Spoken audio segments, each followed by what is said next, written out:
My name's Camila, and I'm 30 years old. I live in a cozy house, a place full of memories left to me by my dear grandmother. It's been my sanctuary, my little world where everything just feels right. But as life would have it, not everything outside these walls is as peaceful. You see, my family is a bit of a mixed bag.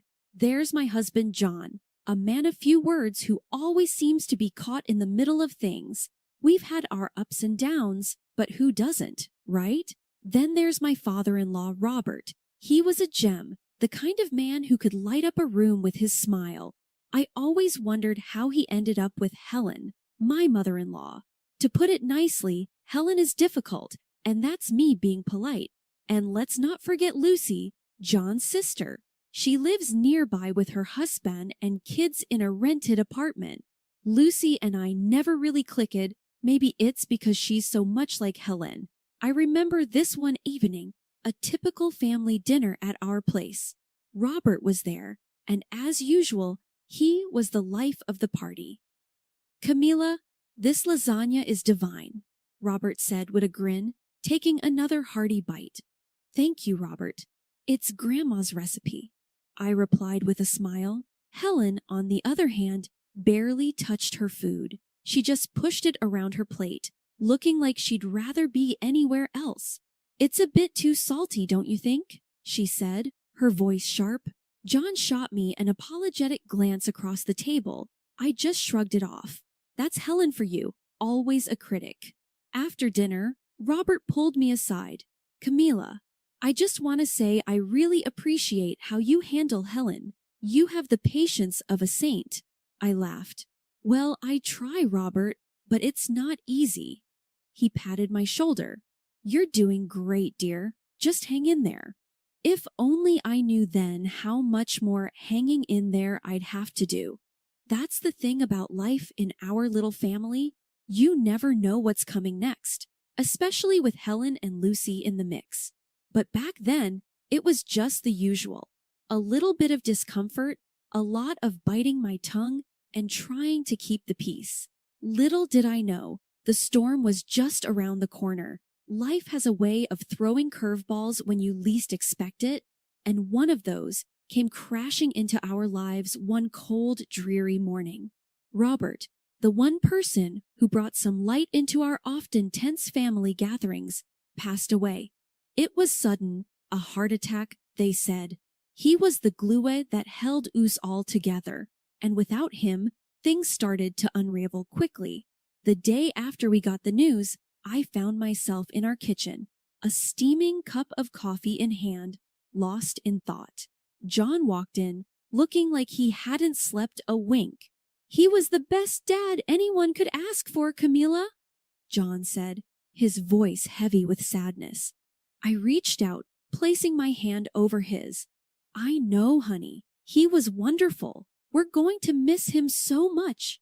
John nodded, wiping away a tear. Mom's taking it hard. She's a mess. That wasn't hard to imagine. Helen without Robert was like a ship without a rudder, lost and directionless. And true to form, she became more difficult than ever. Every phone call with her was like walking on eggshells. A week later, we were at Helen's house. Lucy was there too, her eyes red from crying. The air was thick with grief and unspoken tension. We need to talk about what's next for Mom, Lucy said, breaking the uneasy silence. John sighed. Yeah, we do. She can't be alone in that big house. She needs someone around just in case. Helen's gaze shifted to me, her eyes narrowing. I don't want strangers in my house. What about Camila? She's home most of the time. I felt my heart sink. This was not what I had signed up for. Helen, maybe you could stay with Lucy. She's got more space and the kids would love to have you around. But Helen shook her head, her lips a thin line. Lucy's place is always so noisy, and I can't stay in this house filled with memories of Robert. The conversation went around in circles, with no one willing to back down. Lucy seemed relieved at the thought of not having her mother move in with her. John looked torn between his mother and me, not sure which side to take. We left Helen's house that day with no resolution in sight. I could feel the storm clouds gathering, a sense of dread settling over me. How are we going to navigate this? How was I going to deal with Helen under my own roof, in the house that was once my sanctuary? As we drove home, John reached for my hand. We'll figure this out, Camilla. Together, we will defend our independence. I wanted to believe him. I really did. But deep down, I knew things were about to get a whole lot more complicated. The air was tense when we all gathered again at Helen's house. The living room felt smaller than usual, crowded with unspoken thoughts and emotions. Lucy was there, fidgeting nervously, while her husband Mark tried to look anywhere but at Helen. John and I sat on the edge of our seats, bracing for whatever was coming. So, have we decided what to do about Mom? Lucy finally broke the silence. Helen, who had been staring out the window, turned sharply. I've made up my mind, she declared. I'm giving this house to you, Lucy, and I'm moving in with Camilla and John. My jaw dropped. What, Helen? We didn't discuss this. Lucy's face lit up, a stark contrast to the shock on mine. Really, Mom? That would be great. John looked at me, trying to intervene. Mom, we need to talk about this. It's not that simple. Helen's eyes narrowed. What's there to talk about? Camilla has plenty of space and she works from home.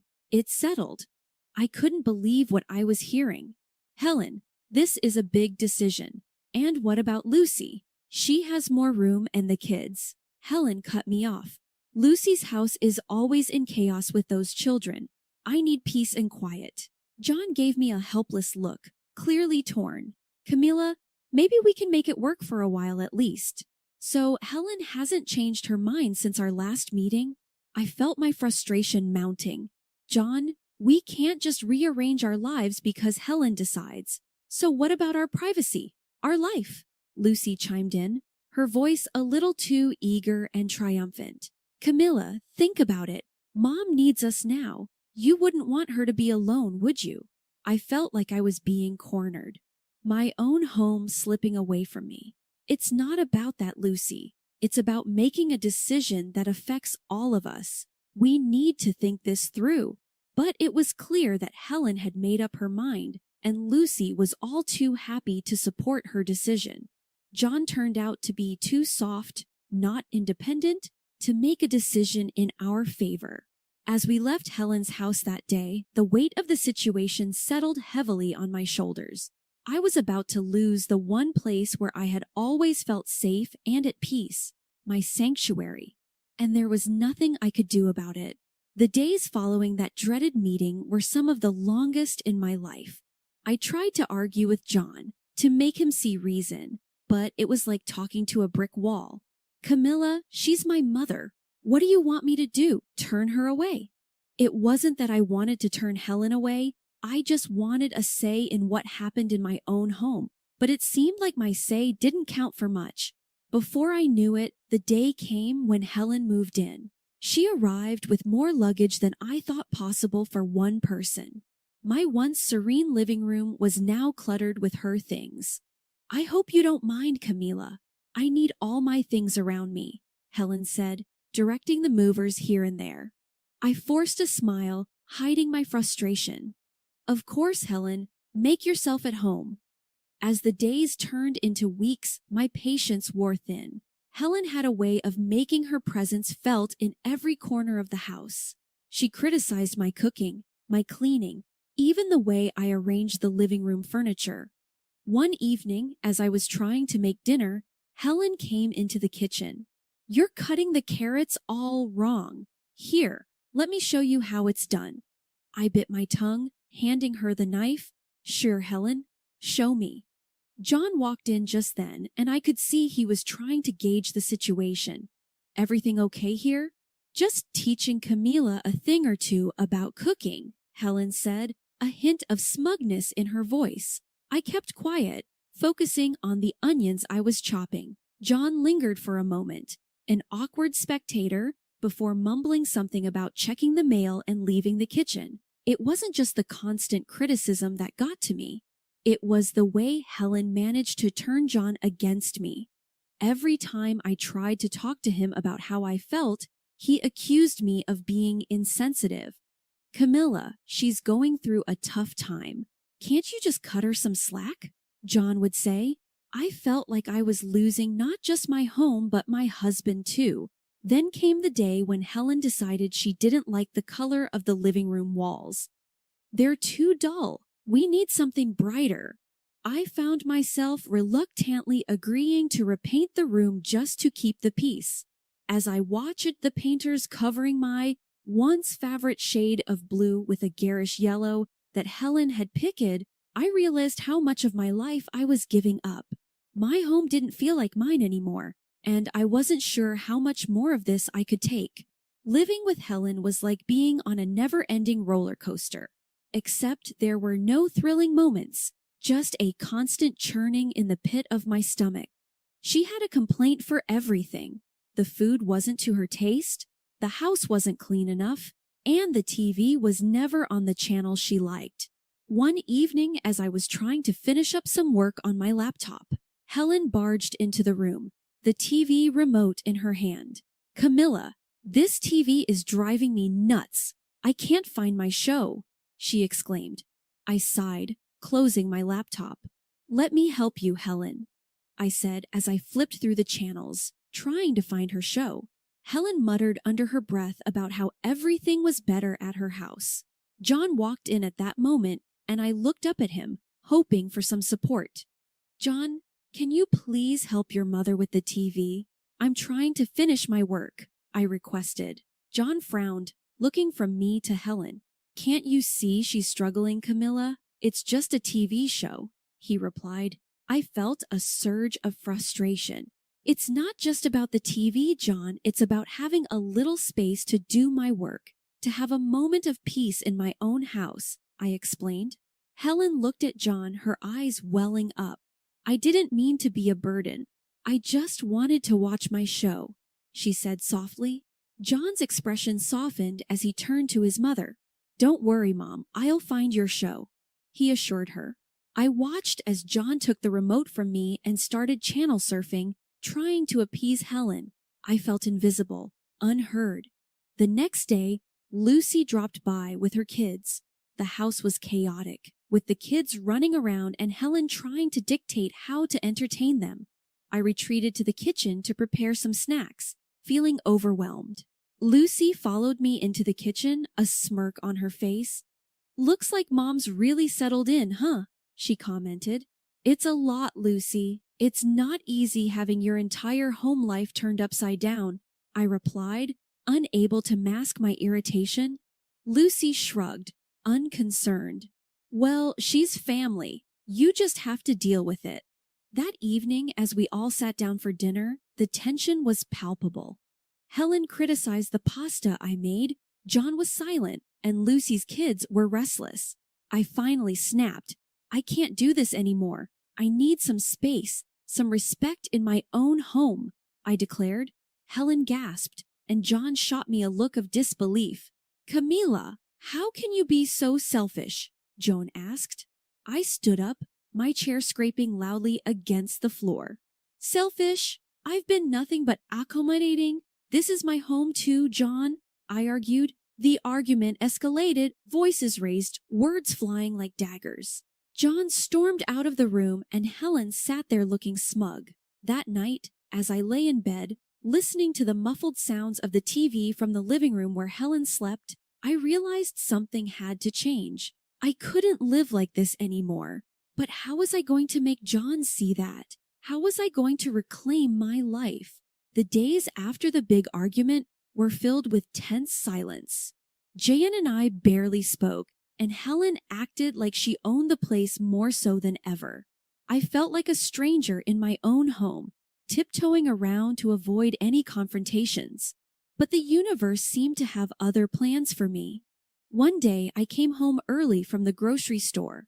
The house was unusually quiet. As I was putting away the groceries, I heard hushed voices coming from the living room. Curiosity got the better of me, and I tiptoed closer. It was Helen and Lucy deep in conversation. I couldn't believe my ears when I heard what they were saying. "And now I don't have to deal with your noisy kids all day," Helen was saying with a chuckle. "Moving in with Camille and John was the best decision. Camille does everything around the house, and I have all the peace I want," Lucy added gleefully. My hands were shaking, and I felt a surge of anger like never before. They had been playing us all along. This wasn't about family or taking care of each other. It was a cold, calculated move. I stormed into the living room, my voice shaking with anger. "I heard everything. How could you, Helen, and you, Lucy?" I confronted them. Helen looked up, startled. Then her expression turned defiant. "What? What are you talking about, Camilla? We were just chatting." She tried to brush it off. Lucy attempted to play innocent too. "Yeah, Camilla, you must have misunderstood. But I was done being the understanding, accommodating daughter-in-law." "No, I heard you both. You've been using us, manipulating the situation for your benefit," I accused. Helen's face hardened. "You have no right to speak to me like that. I am your elder and you should respect me," she retorted. John walked in at that moment, confused. "What's going on here?" he asked. I turned to him, my eyes welling up with tears of frustration. "John, they've been using us. Your mother and sister planned all this just so they could get what they wanted," I revealed. John looked from me to Helen and Lucy, his expression one of disbelief. "Is this true, Mom?" he asked Helen. Helen started to cry, playing the victim. "She's lying, John. I would never do such a thing," she insisted. John seemed torn, unsure of whom to believe. I could see the doubt in his eyes, and it broke my heart. He still didn't trust me, even after everything. That night, as I lay in bed, staring at the ceiling, I knew things couldn't go on like this. I had to take a stand for my own sanity. The next day, I was going to have a serious talk with John. It was time to put an end to the charade, one way or another. That morning, I knew it was time for a frank conversation with John. The house was quiet, the tension from the previous night still lingering in the air. I waited in the kitchen, my thoughts racing, until John finally walked in, his face a mask of worry. "John, we need to talk about everything that's happening," I said, trying to keep my voice steady. He poured himself a coffee and sat down, looking exhausted. "Camilla, I just don't know what to think anymore," John replied. "Think about us, John." "Your mother and sister are tearing us apart," I urged, before we could delve deeper. Helen walked in, her timing too perfect. "John, are you going to let her speak about your family like that?" Helen interjected. The conversation quickly heated up. I tried to explain, to make him see the truth, but Helen's presence was like a fuse igniting John's temper. "You're being unreasonable, Camilla. How can you be so heartless towards my mother?" John's voice rose with each word. Frustrated and desperate, I shot back, "Heartless? I'm trying to save our home, our marriage." In the heat of the moment, Helen clutched her chest dramatically, gasping, "My heart! How can you do this to me?" John spun around, his anger flaring. "Look what you're doing to her, Camilla!" And then, in a flash of fury, John's hand struck my face. The shock of it silenced the room. Helen stood there, a triumphant grin barely hidden. I touched my lip, feeling the sting of the slap and the flowing blood, and the reality of what just happened hit me. My husband had chosen his manipulative mother over me. Our marriage, without a word. I picked up the phone and called the police. As I waited for them, I began to pack Helen's and John's belongings methodically, my movements fueled by a mix of hurt and determination. John tried to apologize, his anger now replaced with anxiety. "Camilla, I'm so sorry. I didn't mean to." But it was too late. "I'm filing for divorce, John. I can't be in a marriage where I'm not respected, where I'm not safe." The police arrived, and I explained everything. John and Helen were quiet, the reality of their situation finally dawning on them. After the police left, I dragged the suitcases to the front door. Helen's face was a picture of shock as I placed them outside. "This is your stuff. You need to leave now," I said, my voice void of any emotion. John picked up the suitcases, his eyes avoiding mine. Helen wanted to scold me again, but then followed him, her triumphant act gone, replaced by a dawning realization of what she had lost. As the door closed behind them, the silence of the house enveloped me. It was a painful moment, but also one of clarity. I had stood up for myself, chosen my dignity over a broken marriage. Now it was time to rebuild my life on my own terms, in my own home. After the divorce was finalized, I found myself in a quiet, almost surreal calm. My house, once a battleground of tension and conflict, was now solely mine again. I spent the first few days just walking through the rooms, taking in the emptiness, the peace that had returned. It felt like waking up from a long, troubled dream. I started by returning the house to its former appearance, undoing the changes Helen had imposed. Each shift, each movement felt like a step towards reclaiming my life.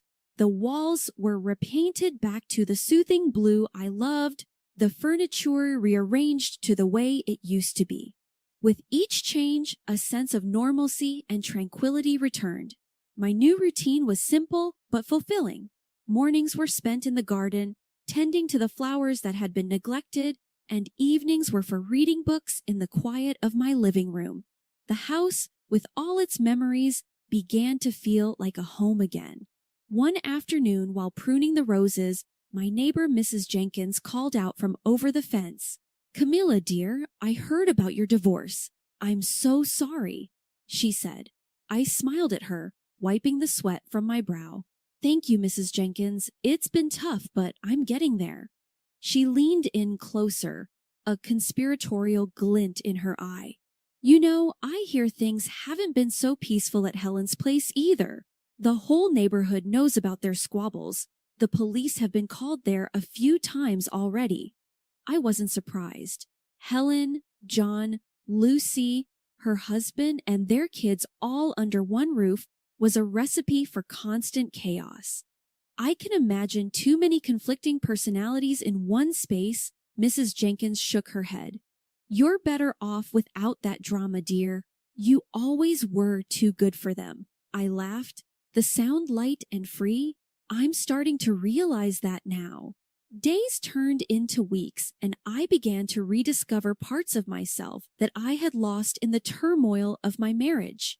I started painting again, something I hadn't done since college. The strokes of the brush on the canvas were like whispers of a newfound freedom. Occasionally, I'd hear snippets of the ongoing drama at Helen's house. It was a stark reminder of the bullet I had dodged. Their house, once a symbol of familial unity, had become a pressure cooker of arguments and disagreements. In those moments, I felt a twinge of sadness for JN, but it was quickly replaced by a sense of relief.